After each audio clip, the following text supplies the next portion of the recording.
my friends. Welcome back to my channel, Diamonds and Washi. My name is Katie, and if you are new here, hey, welcome. I hope you'll consider subscribing for lots more diamond painting content. And if you are back, welcome back. Today I am here with a long overdue progress check-in on my cross-stitch conversion project. Now, this is a project that has turned into admittedly a much longer term project than I initially had expected or planned. But that's okay. I really only have myself to blame for taking on a really large scale project that ended up being just a lot more complex and a lot more time consuming than I initially expected, but has been an incredibly fun journey. So what I'm working on here and what this project is a check-in for is a conversion of a cross-stitch chart to a diamond painting. So I'm actually reading a cross-stitch chart, doing the counting and whatnot with the different colors and the symbols that are on there. And I've got a blank diamond painting canvas here that I am then counting and placing the diamonds on this canvas. And instead of this cross-stitch chart turning into a traditional cross-stitch piece, it's turning into a diamond painting. So I'm sure that gives you a sense for how this could be a little more complicated and very different from your traditional diamond painting project. Now, you guys, I went back and looked because I thought, oh, it's been that long since I did my last check-in.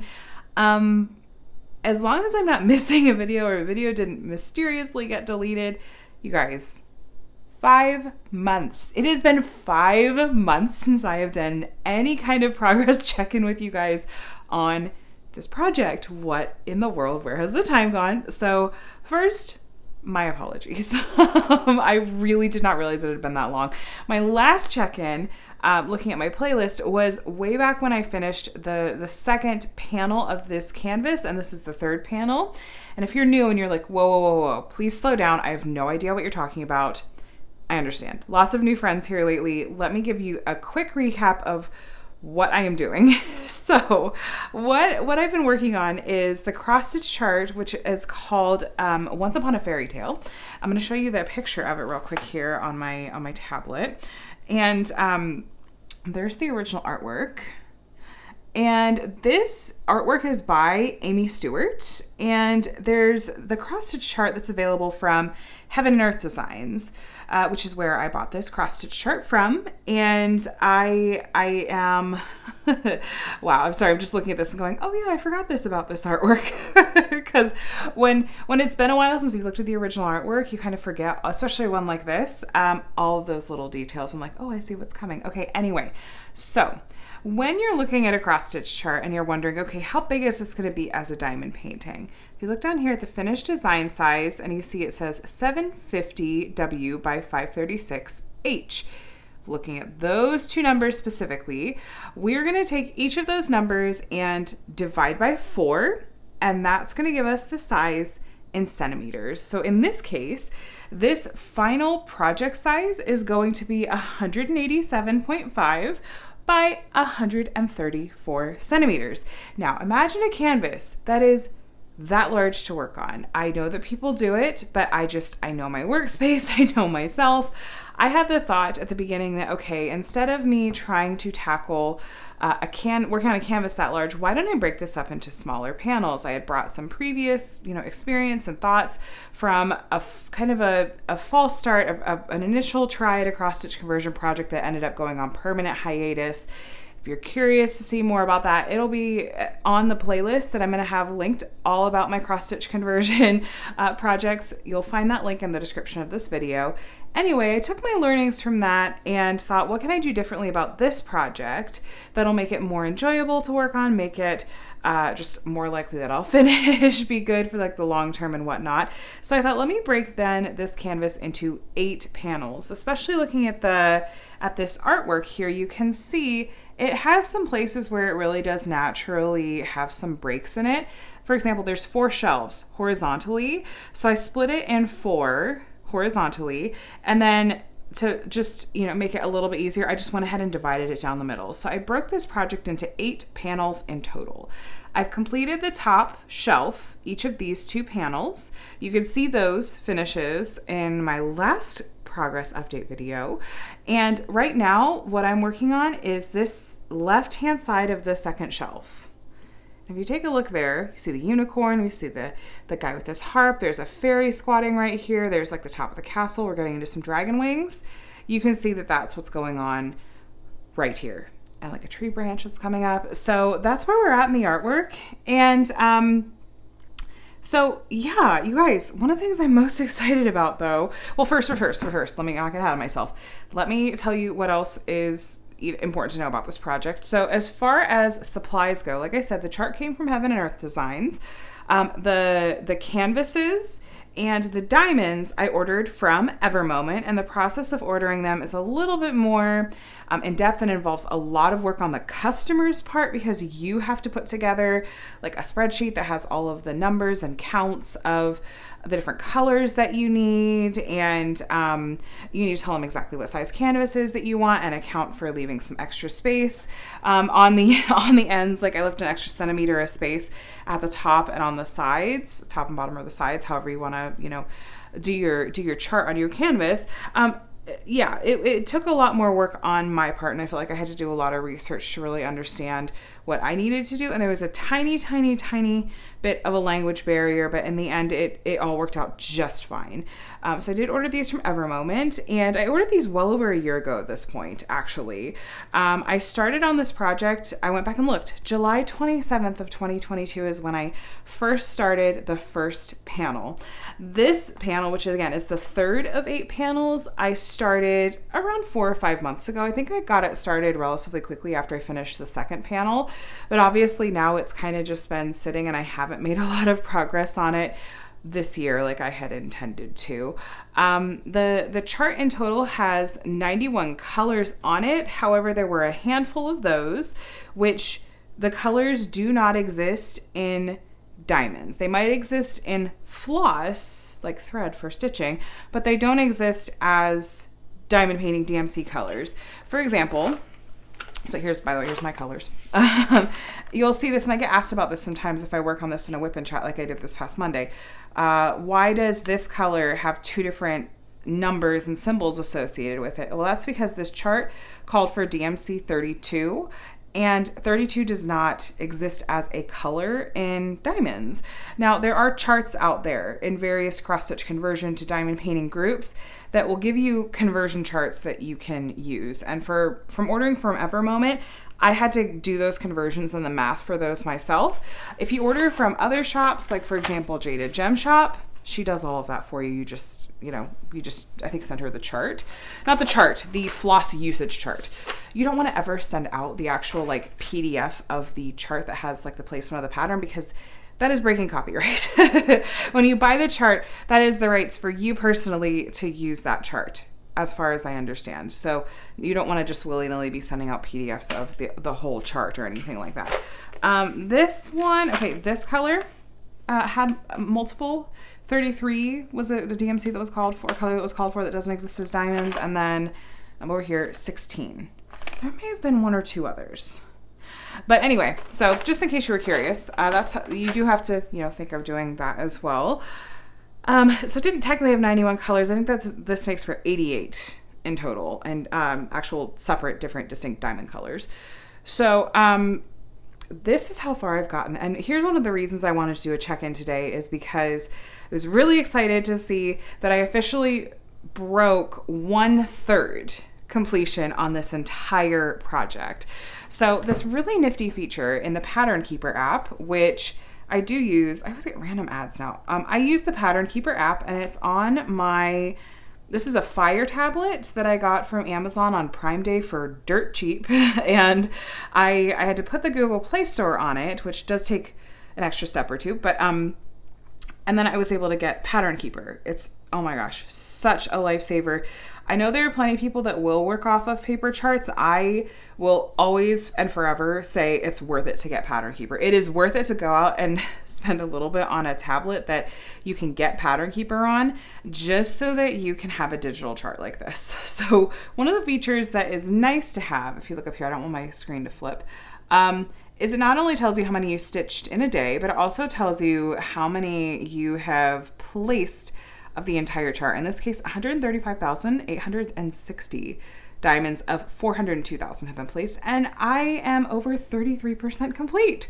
So over 33.33% complete. So I'm over a third done with this entire chart, and I just feel like that's a milestone that I wanted to celebrate and do this check-in with you guys. So I have been really appreciating using the Pattern Keeper app, and I've really appreciated the tips and tricks that you guys have shared with me along the way, because there are so many seasoned stitchers and even people that have way more experience with doing these diamond painting conversions than I do. And I still consider myself very much a novice when it comes to this kind of project. So I always invite suggestions and tips and tricks, because I'm always trying to learn and to share them as I learn them as well, with credit, of course, as long as I remember names, which I'm bad at remembering names. But just know that like the vast majority of tips and tricks that I might share with you guys, like, hey, here's this thing I learned to do, it didn't come from me, it came from someone else. So interestingly enough, this piece, this panel in particular, has been very, very, very confetti heavy. I feel like the first two panels did have some bits of color blocking in them in some sections. This panel has had virtually no color blocking. There was a tiny bit in this flag. Some of this yellow is the same shade. And I think over here in the sky, like I know these are two different shades of blue. There's some of this white is was color blocked. But truly this kit has been pure confetti. This panel has been pure confetti. And so that has made progress on it go very slow. Around a week ago is when I picked this panel back up after feeling just a reluctance to pull this project back out. And when I picked this back up, I think I was right about in here. And so I've completed this much in a week, which I don't feel is actually a fair representation of the sheer amount of hours I have spent on this kit, because in a regular standard diamond painting form, this much is not even, I mean, that's 30 by 30 centimeters probably. Yeah, that's 30 by 30 centimeters, I bet. And that is something that I could sit down and do in a couple of days, probably in a standard diamond painting project. And it's not that I didn't spend a ton of time on this, it's that it just takes forever. So how I work on this project, just to give you a sense for it, is I break it down into columns. So like when I start this next column, I'm going to scroll back up, and where I'm going to pick back up right here. By the way, I'm showing you a tiny bit of the chart, but I mean, there's 400,000 diamonds on this kit. This is not going to allow you to make anything discernible. So right here, I'm going to pick back up, and that's going to start right here. And what I do is I work in columns that are 10 wide. You see this dark line that kind of breaks that up. That matches up with, there is a slightly darker line. You can see the darker vertical lines that go across here. And then just for my own sanity, I take a Sharpie and I just lightly darken the horizontal lines, because those don't stand out to me as clearly, and this really helps me, because then I just kind of work, and sometimes I'll have up to like 3 of these squares that I'm sort of actively working on at a time. And so I'll draw this so it goes all the way across, and then I use release paper to then cover this up. If you watch my last WIP and Chat, you'll see this in action. And then I just kind of uncover it one square at a time, one set of 10 by 10 at a time. And that just really helps my brain with working on pure confetti sections like this. But you can see it just is all confetti. Oh, we have a little bit of color blocking with the black right here. That cut symbol is 310. But a column like this column of 10 wide, and ends up being, I think it said about 1,300 diamonds placed if I do one column this way. I'm lucky if I get 2 of those done a day, and that's if I'm spending a considerable amount of time on it in a day. Like, I'm talking probably at least 5 to 6 hours to get that done, it feels like. Then again, my kids interrupt me a lot throughout the day, so it's hard saying. But it just is a very time-consuming project. And I felt, and I've been really transparent with you guys in my month in review projects and stuff, I have felt a lot of fatigue surrounding this project, a little bit of guilt, a little bit of just a sense of, oh man, I'm letting you guys down because I'm not working on this. I'm not feeling a big desire or motivation to work on it. So I just haven't forced myself to. I've just let myself work on projects that I know are going to be relaxing and bring me joy. But then there was just something a week or 2 ago that I went, I do want to work on this project. And so I pulled it out, and I really have found a nice rhythm and some momentum again. But it's something that I want to impart to you, hopefully, if you're thinking of taking on a project like this, is just to be aware that the mental fatigue is absolutely a thing. And if you're not feeling working on it, that's okay. It's okay to take a break. It's okay to take an indefinite break, or just to go, you know what, this kind of project isn't for me. But, you know, I'm glad I'm back to it. I can't believe that it has been 5 months since my last progress check-in, and at least a few months since I've even touched this, because I would work on it. I do a couple of columns, but then summer, I didn't touch it until a week ago. So a kit like this, it kind of comes together. The artwork does come together a little bit here as you're a little bit further back from it up here. You're probably 3 feet, 2.5, 3 feet away from the canvas. It still is pixelated, but keep in mind that to truly look at this entire piece at a viewing distance, you have to stand back far enough that you're going to be able to see 8 of these panels. So I am finding that I think that this artwork has an incredibly high level of detail that I don't truly know is being done justice by a diamond painting like this, because especially up close, like if you look at our fairy up close, it's pure pixelation. Anything with faces is just a dozen pixels. We don't have any discernible features when it comes to faces. We do have our unicorn here that didn't turn out too badly. But anything that has faces in here is just, especially up close, it's not holding up to scrutiny. But I think once I have all of these done and I'm having to step back and look at all of them, I'm going to go, oh, well, it's not like I'm up close enough to see their faces. I'm barely going to see an individual figure from that far back. But it is worth noting. I will say that I would not start with a project this large. I would say do as I say and not as I do. I just feel like I would not suggest starting with a huge project like this one if you're kind of testing the waters on, is a cross-stitch conversion project right for you, because this is just, it's a beast. But it's fun and it's a good challenge, but it's not what I would recommend for beginners. In fact, for beginners, you guys, there's a really nice set of beginner friendly mini cross-stitch conversion projects that are available at Jaded Gem Shop.